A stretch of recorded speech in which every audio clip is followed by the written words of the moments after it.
Hello friends, welcome to angel maths competition. Friends, आज की video ज़बरदस्त और ख़तरनाक तरीके से आपके सामने आज की वीडियो के सॉल्यूशन होंगे।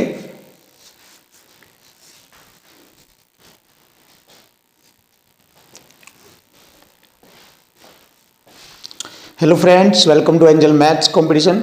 फ्रेंड्स, आज की वीडियो स्टार्ट करेंगे एक ज़बरदस्त क्वेश्चन और कॉन्सेप्ट के साथ। जैसे कि यूपी पुलिस मैथ्स का तड़का, इस कॉन्सेप्ट को हमने स्टार्ट किया है और इस कॉन्सेप्ट के अकॉर्डिंग हम आपको ज़बरदस्त क्वेश्चनों का सॉल्यूशन सिखाएंगे, जो कि आपके यूपी पुलिस एग्जाम में जो मैथ के क्वेश्चन आने वाले हैं उन सभी का सॉल्यूशन आप आसानी से कर सकते हैं। तो आइए फ्रेंड्स, एक ही कॉन्सेप्ट से सभी क्वेश्चनों का सॉल्यूशन आपके सामने कराया जाएगा। जैसे कि मैंने आपको बताया है कि मैथ के सॉल्यूशन केवल दो ही तरीके से होते हैं, संख्या के बराबर रेशो या परसेंट चलेगा, या फिर संख्या पर ही रेशो या परसेंट मल्टीपल में रहेगा।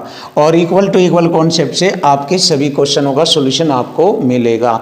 यही कॉन्सेप्ट से आप अपने सभी क्वेश्चनों का सॉल्यूशन आसानी से देंगे। तो चलिए स्टार्ट करेंगे आज की वीडियो का फर्स्ट क्वेश्चन आपके सामने। दो रेलगाड़ियों की चाल का अनुपात 5:6 है। देखो, दो रेलगाड़ियों की चाल का अनुपात दिया है, जिसमें दूसरी रेलगाड़ी 5 घंटे में 450 किलोमीटर की दूरी तय करती है। तो पहली रेलगाड़ी की चाल हमें बताना है। तो देखिए, बहुत ही सिंपल और आसान है। देखो, चाल बराबर चाल करेंगे यहाँ पर, क्योंकि हमें संख्या के रूप में मिल चुकी है। संख्या के रूप में चाल मिल गई है दूसरी रेलगाड़ी की चाल, क्योंकि दूसरी रेलगाड़ी 5 घंटे में जा रही है 450 किलोमीटर की दूरी 5 घंटे में। तो जैसे ही मैं 5 से इसको डिवाइड करूंगा, 5 9 45, 90 किलोमीटर प्रति घंटा की चाल हो जाती है। दूसरी रेलगाड़ी की चाल कितनी हो जाती है? 90 किलोमीटर प्रति घंटा की चाल हो जाती है। देखिए, ये दूसरी रेलगाड़ी की चाल आ गई आपके सामने, जैसे मैंने आपके सामने किया है। अब यहाँ पर हमें बताया गया है कि दो रेलगाड़ियों की चाल का अनुपात। देखो, ये हमें चाल का अनुपात दिया है। दो रेलगाड़ियों की चाल का अनुपात 5:6 दिया गया है। यह पर पहली रेलगाड़ी की चाल का अनुपात है और यहाँ पर दूसरी रेलगाड़ी की चाल का अनुपात है। तो देखिए, दूसरी रेलगाड़ी की चाल मैंने बना ली है संख्या के रूप में 90 किलोमीटर प्रति घंटा। तो यहाँ पर दूसरी रेलगाड़ी की चाल अनुपात के रूप में आ गई है। तो यहाँ पर इक्वल टू इक्वल हो जाएगा इसके बराबर। एक साइड में संख्या तो दूसरी साइड में रेशो आ जाएगा।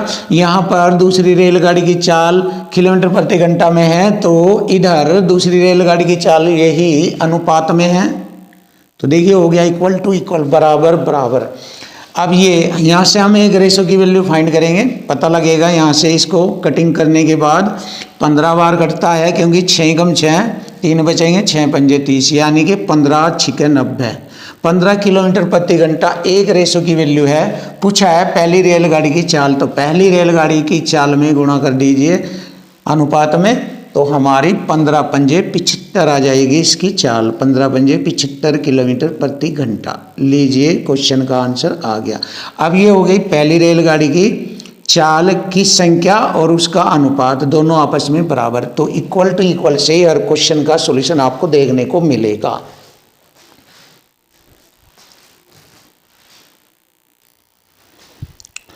क्वेश्चन नंबर 2, देखिए, एचसीएफ एलसीएम से रिलेटेड जबरदस्त क्वेश्चन आपके सामने। दो संख्याओं का एचसीएफ और एलसीएम क्रम से 2 और 72 है। देखिए, दो संख्याओं का एचसीएफ और एलसीएम 2 और 72 है, जिसमें बड़ी संख्या छोटी संख्या के दुगने से 2 अधिक है, तो छोटी संख्या ज्ञात करनी है। देखिए, यहाँ पर ये क्वेश्चन की लैंग्वेज में टैग्स दे दिया है कि बड़ी संख्या छोटी संख्या के दुगने से 2 अधिक है। देखिए, ये होता है टैग्स, जो क्वेश्चन को उलझाने का कार्य करता है। तो स्टूडेंट इसी टैग्स में कंफ्यूज हो जाते हैं। तो फ्रेंड्स, देखिए, इसी टैग्स के अकॉर्डिंग हम क्वेश्चन को बहुत ही आसान करेंगे। चलिए, जैसे कि आप जानते हो कि एचसीएफ गुणा एलसीएम, एचसीएफ गुणा एलसीएम बराबर होता है दो संख्याओं के गुणनफल के बराबर होता है। जैसे कि दो संख्याओं का गुणनफल बराबर होगा एचसीएफ गुणा एलसीएम। देखिए, यहाँ पर ये इक्वल टू इक्वल फॉर्म है। अगर आप देखना चाहते हैं तो ये भी इक्वल टू इक्वल फॉर्म है आपके सामने। तो हमने लिखा एचसीएफ कितना है 2 और एलसीएम है हमारा 72। बराबर पहली संख्या गुणा दूसरी संख्या। तो यहाँ पर हमें दोनों संख्याओं का गुणनफल का मान पता हो जाएगा। 72 दूनी 144 हो जाएगा। ये यहाँ पर 72 दूनी 144, 72 दूनी 144।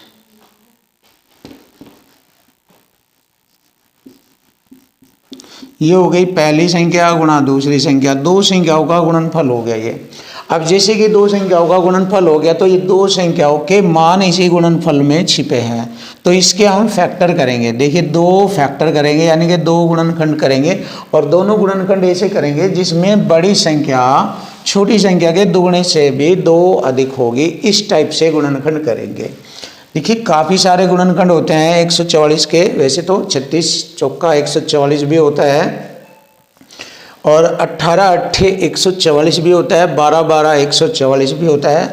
तो मैं लिख लेता हूँ 18 अट्ठे 144, 18 अट्ठे 144 होता है। तो अब इस कॉन्सेप्ट को फॉलो करके देखेंगे कि ये जो बड़ी संख्या है ये छोटी संख्या के दुगने से, इसका दुगना हो गया 8 दूनी 16, 16 से भी दो अधिक है। देखिए छोटी संख्या के दुगने से दो अधिक, इसका दुगना 8 दूनी 16, 16 से दो अधिक है। तो इसका मतलब हमारी छोटी संख्या आ गई 8 और बड़ी संख्या आ गई हमारी 18। तो छोटी संख्या हमसे पूछा है कितनी होगी, तो छोटी संख्या होगी हमारी 8। तो छोटी संख्या ज्ञात करो। देखिए आसानी से मैंने क्वेश्चन का सॉल्यूशन आपके सामने रख दिया है। तो हमारे क्वेश्चन का आंसर आ गया छोटी संख्या 8, ऑप्शन सी इज राइट। ये रहा।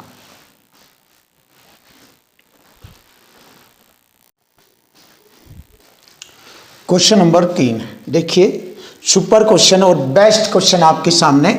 समय अवधि को ज्ञात करो। देखो टाइम बताना है, समय बताना है, जिसमें 1000 रुपये के मूलधन पर वार्षिक 10% ब्याज दर से 331 रुपये का चक्रवृद्धि ब्याज प्राप्त हुआ था। तो वह समय में बताना है। तो देखिए जैसे आपको जब मालूम हो जाए कि चक्रवृद्धि ब्याज और मूलधन दिया जाए और समय पूछा जाए तो बहुत ही ज़बरदस्त कॉन्सेप्ट है। तो दी गई मूलधन राशि और CI या अमाउंट आ जाए। देखिए अमाउंट का मतलब हो गया मिश्रधन आ जाए या चक्रवृद्धि ब्याज आ जाए। तो दी गई मूलधन राशि और मिश्रधन वाली राशि अगर वर्ग में होगी तो समय 2 वर्ष लगेगा, और घन में होगी तो समय 3 वर्ष लगता है। तो हम देखेंगे दिए गए क्वेश्चन में मूलधन राशि है 1000 रुपये और इस पर 10% की दर से चक्रवृद्धि ब्याज लगा है 331 रुपये का। जैसे कि आपको मालूम है कि यदि हम मूलधन में चक्रवृद्धि ब्याज जोड़ ले तो वह मिश्रधन बन जाता है। तो जब क्वेश्चन में मूलधन और मिश्रधन आ जाए तो यदि संख्या वर्ग वाली होगी समय 2 वर्ष लगेगा, घन वाली होगी समय 3 वर्ष लगेगा। तो मूलधन में चक्रवृद्धि ब्याज जोड़ लीजिए, मिश्रधन हो जाएगा। 1000 में 331 और जोड़ लीजिए तो 1331 हो जाएगा मिश्रधन। अब देखिए यहाँ पर ये संख्याएं घन वाली है। जब ये संख्याएं घन वाली है तो हमारा जो टाइम होगा वो समय 3 वर्ष होगा। जैसे कि मैंने बताया था घन वाली संख्या हो तो समय 3 वर्ष, वर्ग वाली हो तो समय 2 वर्ष। ये किसका घन है? ये 10 का घन है। ये किसका घन है? ये 11 का घन है। और घात ही समय को रिप्रेजेंट करती है। तो हमें मालूम हो गया है कि समय 3 वर्ष होगा। यही हमारे क्वेश्चन का आंसर बन गया है, समय 3 वर्ष। Option D is right. देखिए friend option D is right.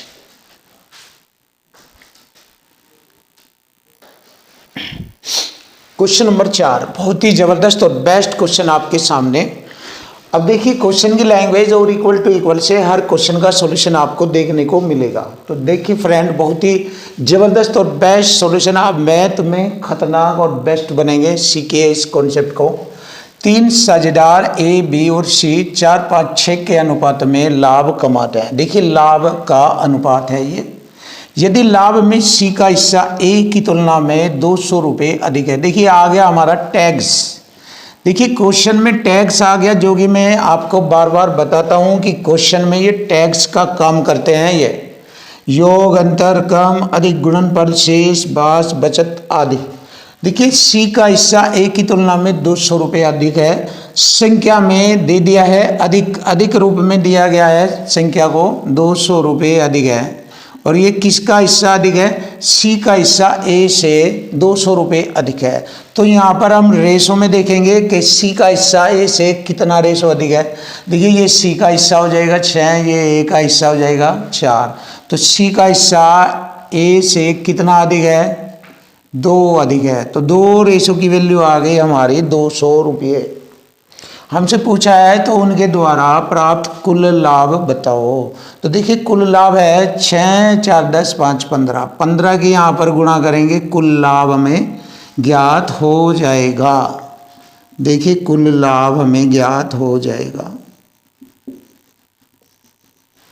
चलिए देख लेते हैं कुल लाभ कैसे होता है। 2 से मैंने काटा 200 को 100 बार, और 100 गुणा 15 हो गया 1500 रुपये।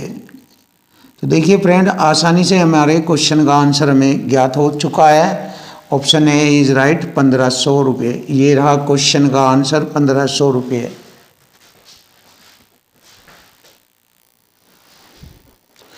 क्वेश्चन नंबर 5 बहुत ही जबरदस्त और बेस्ट और खतरनाक क्वेश्चन आपके सामने देख लीजिए, और इसका सॉल्यूशन आपको इक्वल टू इक्वल में ही बहुत आसान तरीके से दिया जाएगा। बस आपको देखो यही सीखना है। देखो अगर आपको मैथ में एक्सपर्ट और ख़तरनाक बनना है तो प्लीज़ आप हमारे इस कॉन्सेप्ट को सीखो। ये कॉन्सेप्ट बहुत आसान है, बहुत ही इजी है, बस आप इसका यूज़ करना सीख लीजिए। आप जब भी क्वेश्चन करते हैं तो बस इसको ध्यान में रखते हुए क्वेश्चन को सोल्व करो। देखो जैसे मैं आपको बताऊंगा बिल्कुल इजी है। एक साइड में क्वेश्चन की जो रेशो या परसेंट आएगा, दूसरी साइड में उसकी संख्या, और जो संख्या आती है बस उसको देखना है। संख्या से ही हमें मालूम हो जाएगा क्वेश्चन के अंदर, और वह संख्या इस रूम में किस रूम में से आ रही है, उसी के अकॉर्डिंग आप अपना रेशो या परसेंटेज सेट कर लेना। तो देखो बहुत आसान है। चलिए देखते हैं क्वेश्चन को कैसे हल होता है। 3 साझेदार ए बी सी ने 2, 3, 4 के अनुपात में लाभ कमाया। 2, 3, 4 के अनुपात में लाभ कमाया। एक नया साझेदार डी शामिल हुआ, डी भी उनके साथ शामिल हो गया, जिसने का मतलब डी ने ए और सी प्रत्येक के शेयरों में से आधा हिस्सा लिया, यानी डी ने आधा हिस्सा लिया। अब हम देखते हैं ए बी सी ने कितना हिस्सा लिया था लाभ में से। ए बी सी ने 2:3 और अनुपात 4, और डी ने कितना लिया है देख लीजिए, लैंग्वेज में बताया गया है। डी शामिल हुआ जिसने ए और सी प्रत्येक के शेयरों में से आधा हिस्सा लिया। ए और सी प्रत्येक के, यानी कि ए और सी का टोटल हो गया 6, क्योंकि और आया है और दोनों का जुड़ेगा। ए और सी का हो गया 4 और 2 6, 6 का आधा हो गया 3, तो 6 का आधा हो गया 3 हिस्सा लिया है इसने। यदि लाभ में डी का हिस्सा 100 रुपये है, देखिए लाभ में डी का हिस्सा, यहाँ लाभ में डी का हिस्सा अनुपात में 3 है, और 3 के बराबर दिया है 100 रुपये। तो देखिए 3 रेशो के बराबर 100 रुपये है। तो हमसे पूछा है बताओ कुल लाभ कितना है। देखिए कुल लाभ में ये सभी जुड़ जाएंगे, ए बी सी का ये लाभ ही तो है कुल लाभ रेशो में। 4, 3, 7 दो 9 से गुणा कर देंगे, इसमें कुल लाभ आ जाएगा। देखिए बहुत ही आसान इक्वल टू इक्वल फॉर्म में तैयार है क्वेश्चन। 3 तिये 9 और 100 गुणा 3 हो गया 300, तो ये कुल लाभ है हमारा 300 रुपये। देखिए बहुत ही अच्छा और सिंपल तरीके से क्वेश्चन का सॉल्यूशन आपके सामने आ चुका है। ऑप्शन डी इज राइट, ये रहा।